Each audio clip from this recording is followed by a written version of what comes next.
या मालिकेच्या आजच्या भागात आपण पाहणार आहोत, अक्षरा घरी जाण्यासाठी निघालेली असते.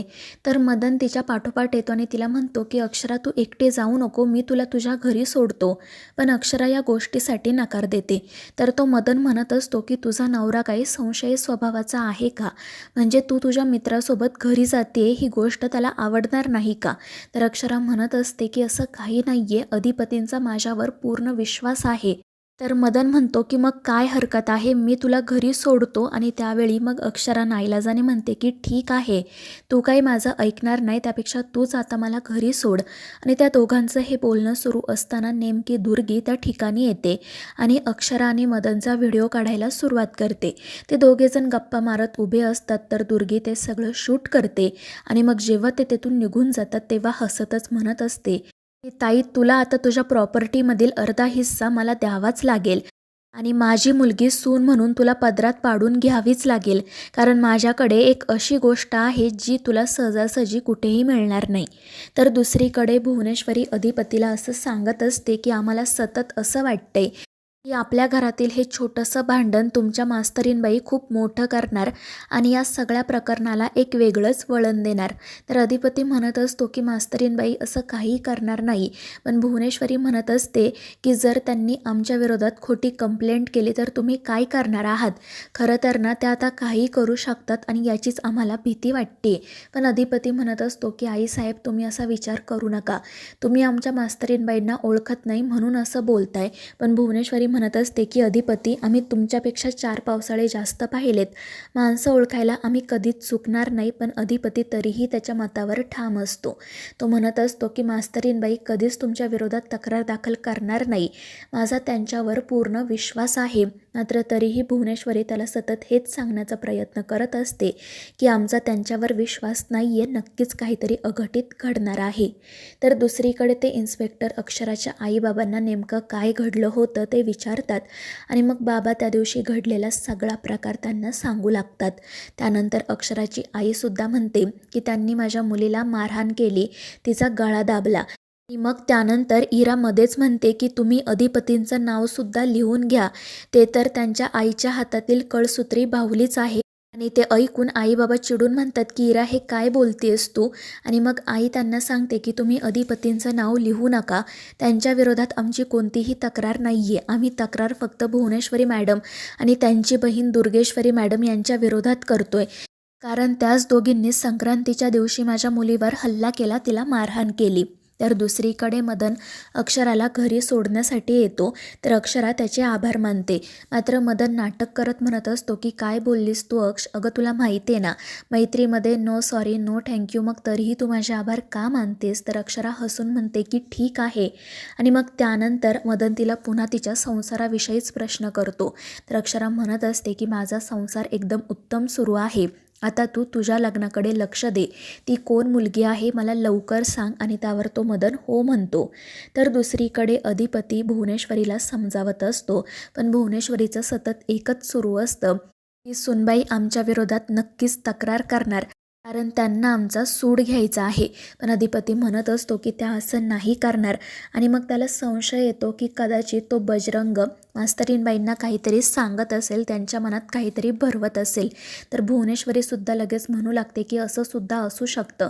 आणि तसंही सुनबाई तुमच्यापेक्षा जास्त विश्वास त्या बजावरच ठेवतात ना, आम्ही हे मागच्या वेळीस बघितलंय. तर अधिपती म्हणत असतो की असं काही नाही आहे, पण आता मला त्यांच्यासोबत समोरासमोर बोलायलाच हवं. आमच्यात जे काही गैरसमज आहे ते दूर करायला हवे, त्याशिवाय पर्याय नाही. आणि अधिपतीचं असं बोलणं ऐकून भुवनेश्वरी घाबरते आणि मग ती लगेच विषय बदलते. ती अधिपतीला म्हणत असते की अधिपती, तुम्ही एवढा आंधळा विश्वास कोणावरही ठेवू नका, आजकालच्या जगात कोणाचाही भरवसा आपण देऊ शकत नाही. पण अधिपती म्हणत असतो की नाही आईसाहेब, आमचा स्वतःपेक्षा जास्त विश्वास मास्तरीणबाईंवर आहे, त्या कधीच तुमच्या विरोधात तक्रार दाखल करणार नाही, कधीच खोटं बोलणार नाही. तर भुवनेश्वरी म्हणत असते की ठीक आहे, जर खरंच असं असेल ना तर आम्ही पुन्हा सुनबाईंविषयी चुकीचा विचार करणार नाही, पण जर त्यांनी आमच्या विरोधात तक्रार दाखल केली तर मग तुम्ही काय करणार? आणि त्यावर अधिपती म्हणतो की तुम्ही जे म्हणाल ते आम्ही करू, वाटेल ती गोष्ट हरू. तर भुवनेश्वरी लगेच त्याच्याकडून वचन घेते आणि म्हणते की आम्ही जे सांगेल ते तुम्ही करणार ना? आणि अधिपतीसुद्धा म्हणतो की हो आईसाहेब, कारण आमच्या मास्तरीणबाईंवर पूर्ण विश्वास आहे. आणि मग तो बिनधास्तपणे भुवनेश्वरीला वचन देतो. त्यामुळे तर ती खूपच खुश होते आणि हसतच त्याच्याकडे बघू लागते.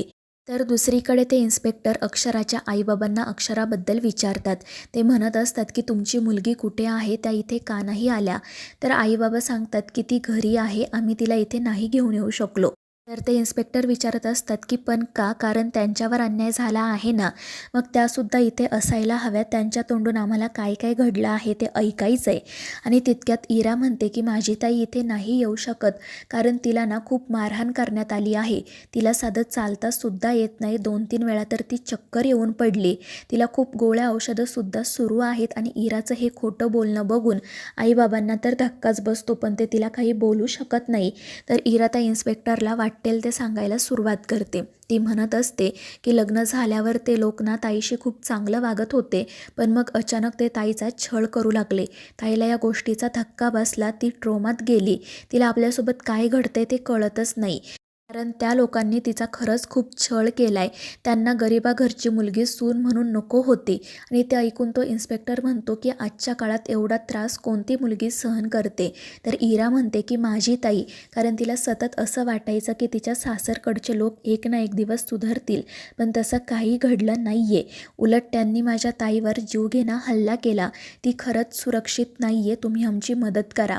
आणि मग अक्षराचे बाबासुद्धा म्हणतात की अगदी खरं आहे, माझ्या मुलीला मदतीची गरज आहे.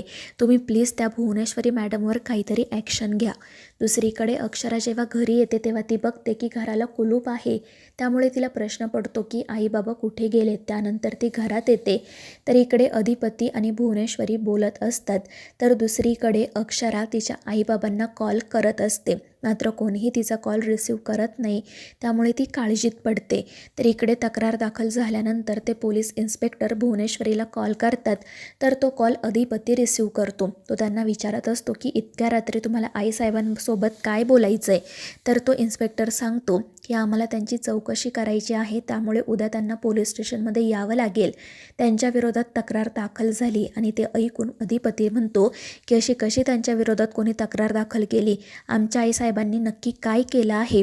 आणि त्यावर तो इन्स्पेक्टर म्हणतो की अक्षरा आमोणकर आणि त्यांच्या कुटुंबाने भुवनेश्वरी मॅडमच्या विरोधात तक्रार दाखल केली आहे. आणि ते ऐकून अधिपतीच्या पायाखालची तर जमीनच सरकते.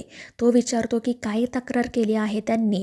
आणि मग तो इन्स्पेक्टर अक्षराच्या बाबांनी आणि इराने जे काही सांगितलेलं असतं ते सगळं अधिपतीला सांगतो. आणि ते ऐकून अधिपती म्हणतो की हे सगळं खोटं आहे, आमच्या आईसाहेब कधीच असं करू शकत नाही. पण इन्स्पेक्टर म्हणतात की त्यांनी तक्रार दाखल केली आहे, तुम्हाला तुमची बाजू मांडायची असेल तर पोलीस स्टेशनमध्ये या, आम्हाला आमचं काम करायलाच हवं. आणि ते ऐकून अधिपती चिडतो. तर मित्रांनो, या मालिकेच्या पुढील भागांमध्ये आपण पाहणार आहोत इरा आईबाबांना सतत हेच सांगत असते की ताईच्या जीवाला धोका आहे, त्यामुळे आपण जे काही केलं आहे ते अगदी योग्य आहे. तर जेव्हा अधिपती आणि भुवनेश्वरी पोलीस स्टेशनमध्ये जातात तेव्हा भुवनेश्वरी असं म्हणते की जर आमच्या सुनबाईंनी केलेली तक्रार खोटी आहे हे सिद्ध झालं तर मग आम्ही त्यांच्या विरोधात तक्रार करणार. तर दुसरीकडे अक्षराला मात्र या सगळ्याबद्दल काहीच माहिती नसते. तर मित्रांनो, या मालिकेच्या पुढील भागांच्या अपडेट्ससाठी आपल्या चॅनेलला सबस्क्राईब करा.